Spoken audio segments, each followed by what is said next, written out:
Isang gabi ng 1942 sa Pascagoula, Mississippi, nagsimulang kumalat ang takot ng biglang may misteryosong taong pumapasok sa mga bahay upang gupitan ang buhok ng mga natutulog. Tinawag siyang Phantom Barber.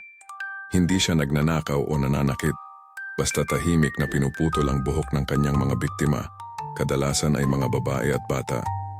Ayon sa mga kwento, dumaraan siya sa mga bintana gamit ang matalas na gunting. Iniwang nagtataka at nanginginig sa takot ang mga tao kinabukasan. May mga ulat na may mga biktima na nagising na may ginupit na bahagi ng kanilang buhok, ngunit hindi nila nakita ang salarin. Nagkaroon ng iba't ibang bersyon ng alamat. May nagsabing multo raw siya ng isang barbero na namatay sa digmaan, habang ang iba'y naniniwalang isa siyang takas na kriminal na may kakaibang dahilan sa kanyang ginagawa. May mga totoong ulat ng pinasok na bahay at ilang beses may naiulat na aktwal na ginupitan ng buhok.